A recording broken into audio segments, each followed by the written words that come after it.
Hello and welcome to some more Star Citizen. It's July. We've got a July update. There's a load of stuff about to be released from CIG with Star Citizen Alpha 4.2.1, which is going to go live at some point. It's an open PT at the moment. We've got monthly reports coming out. We've got the Foundation Festival, a free fly, the new referral program, roadmap updates, which will also start to flesh out Alpha 4.3, the next big major patch. It's all go. But first, the giveaway winner for last month for the Anvil, Asgard, and Nova tank is Vordoc. Congratulations to them for winning that. The new giveaway for this month of July is for a Prowler utility, the new stealth Tavaran cargo ship with a little bit of assault and combat thrown in potentially. If you want to run it that way, there's jump seats. You could use it to attack and swoop in and take cargo. It comes with lifetime insurance and a game package as well. All you need to start playing Star Citizen. Comment on any of my videos made during this month of July to be in for a chance of winning that. So we had a This Week in Star Citizen post from CIG, which I'll go over and expand upon because it just sort of says what we're getting over the next couple of days, which is quite a lot. Wednesday, the 2nd of July is shaping up to be an exciting day as we kick off the annual Foundation Festival, a celebration of just how welcoming our community truly is. Alongside the festival, we're launching a free fly event where everyone and anyone can jump in and explore the game for free with access to 8 diverse ships and vehicles. From the picture I have of that, it appears to be the Nomad, the Cutter, the Carrack, one of the saber chassied ships, a Ares maybe to the east, I think. On the right, I think there's an Ares there. It's actually a weird angle, I can't really tell. There's the Hercules, I believe it's the C2, one of the F7C Mark IIs, and I think the Retaliator as well. That's what it looks like. Might be a little off with a couple of them just because of the quality of the picture and the angles they're at. And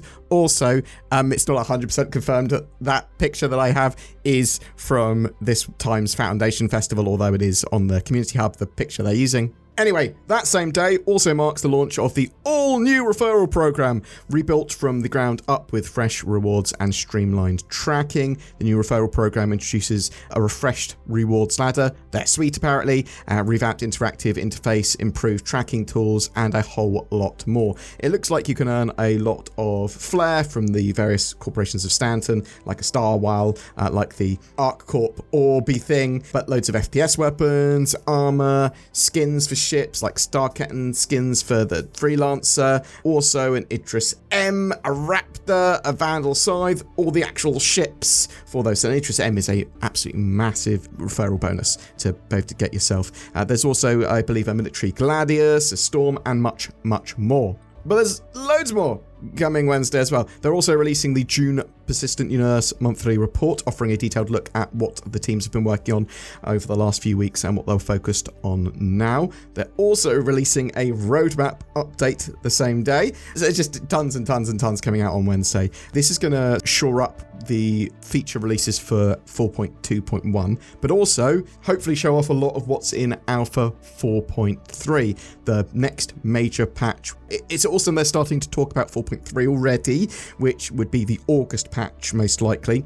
I'm in the opinion of that the 4.x patches, like 4.3, 4.2, whatever, are meatier patches with more permanent additions. They typically have something that will be in the verse semi-permanently and potentially might have a feature or some big stuff going on. And then you've got the 4.x patches, like 4.2.1, where they'll have smaller updates or a little event as part of it, and there to shore up the patch and optimize and that sort of stuff. That's at least the way I see it at the moment. There's a lot of hype from my friends at CIG for this 4.3 patch. They are very, very excited. This Thursday at 3 p.m. UTC, there's going to be a Star Citizen Live episode, and you can watch that on their Twitch. It's going to be titled Earning in the Verse. They're going to be exploring all the ways players can acquire items in the verse, whether it's purchasing with Alpha UEC, looting, going to specific locations, earning rewards from missions, or visiting Wickelow's Emporium.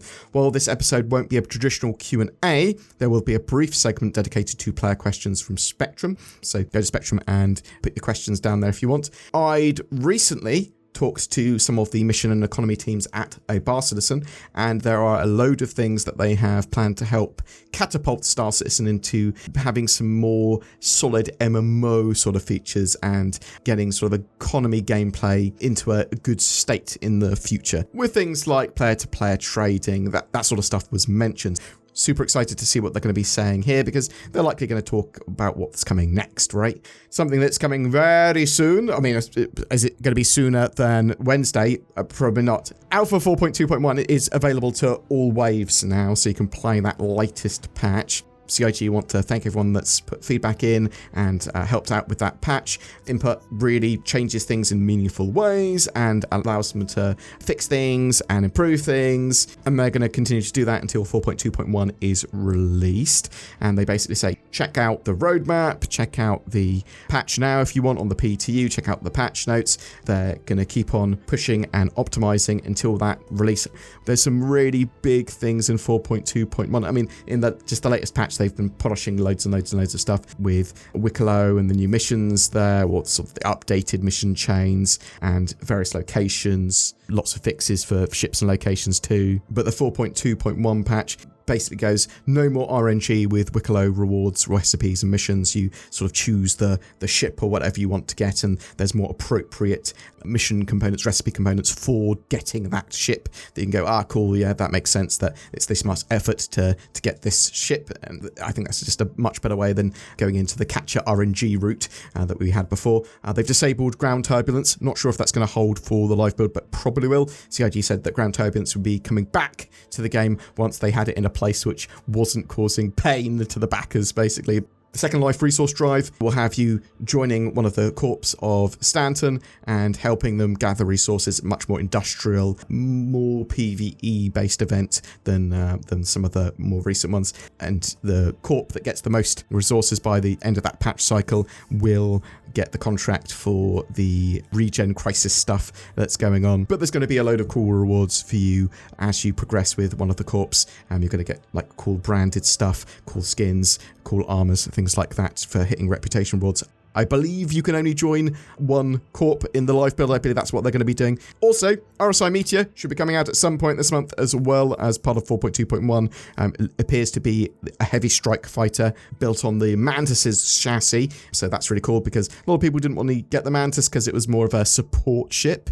But if you make it into a heavy strike fighter, I think a lot of people are going to really like that ship. We will be covering all the news as it comes out, be it patch notes for 4.2.1, any updates to the roadmap of 4.3, summaries of those roadmap updates, all the referral rewards. We will be talking about all of that, maybe even tips for getting more recruits and referrals. I think as well, engineering is likely going to come out to the tech preview build in July as well. So that updated engineering set of features that CIG want to test. Don't know if it's going to be phased into the live build in July or August or something, or if it will go back to more rounds of testing, back to CIG to improve and then come back to us again later. We'll have to wait and see. Super excited for engineering because it represents a huge amount of gameplay, from damage control to physicalized components, fires and fire extinguishing, life support, and tons more. Boom! That's your updates for today and for what you can expect throughout July. Obviously, there might be some other bits and bobs that turn up. We'll take a look at what rewards you're going to get for this year's Foundation Festival as well, because typically helping players using the guide system during the Foundation Festival will give the player that gets help and the helper, the guide, some rewards, some skins, some specialist items and things like that. So I think that's pretty cool, and I think the top performing players and guides, they get some bigger rewards like ships and stuff like that. So super excited for all of this. Very excited for CIG revealing what's happening with 4.3 and that new referral ladder, because I like free stuff. Who doesn't? Anyway, thanks very much for watching. Genuinely appreciated. Please comment on any of my videos, including this one, throughout the month to be in for a chance of winning that Prowler utility. If you've got any suggestions for content and things that you want us to check out, then please suggest down below as well. I would love to hear from you. If you want to further support the channel, use the join button underneath. Clicky, clicky, click, because that helps us out loads. Or you can become a Patreon, or you can use one of the many links under my videos as well. We've got things like Tobii Eye Tracker, which is currently on sale. If you want some natively supported head and eye tracking in Star Citizen and some other games, then check those out. They are absolutely fantastic. We've also got links to NordVPN, or you can go to nordvpn.com/BoredGamer. The best darn VPN we've ever advertised on the channel. Gives you better accessibility, privacy, and security on the interwebs. I love NordVPN, and I don't need a reason other than when you buy it, I get some money. It's the same as the Tobii Eye Tracker links. It's the same as the links down below. It helps support the channel. That's what I said.